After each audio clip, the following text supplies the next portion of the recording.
Pittsburgh Ballet Theatre is thrilled to present Light in the Dark, our opening program for our 23-24 season. Light in the Dark features 4 ballets, the first of which is Monger by Barak Marshall, the beautiful Pas de Lacrimosa by Annabelle Lopez Ochoa, the riveting duet Loss by Sasha Janes, and the world premiere of Jennifer Archibald's Sounds of the Sun. In Light in the Dark, we are presenting 3 works that are emotionally centered. And as a curator of ballet and dance, it felt important to me to balance the heavy with the light. And so to include Barak Marshall's work Monger as part of the Light in the Dark program offers an opportunity for contrast and in welcoming audiences to have a varied experience of the evening. It felt essential to bring Barak's work, Monger, into the program.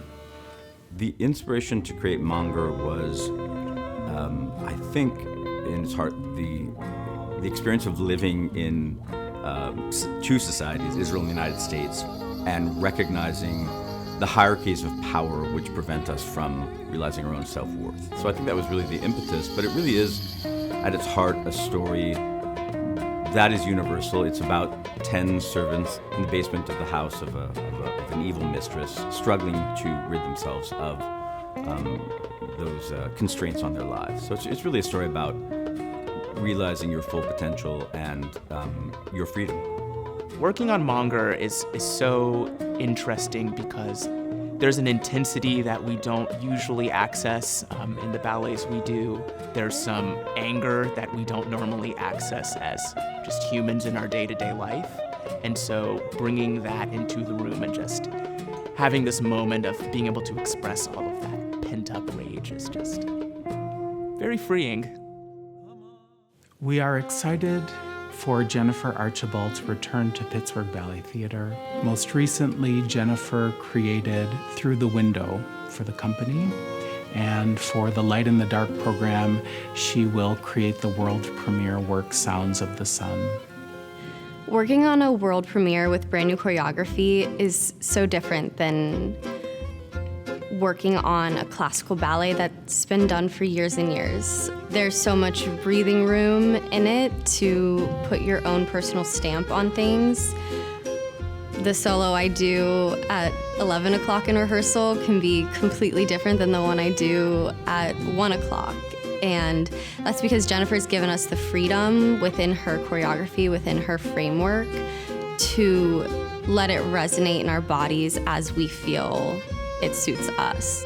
Sounds of the Sun as a documentary dance work is different from any classical story because it circles the life of a real person. Florence Warren danced and lived through the Holocaust. This is the story of a real woman who experienced horrors and joys in her life and touched many people.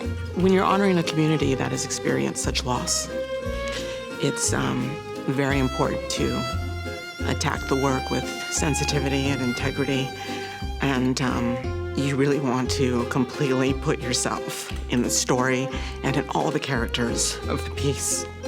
The work itself is it's a story about loyalty, and it's a story about bravery and sacrifice. And it's a work where we're honoring a community, but also seeing a light in the darkness of it.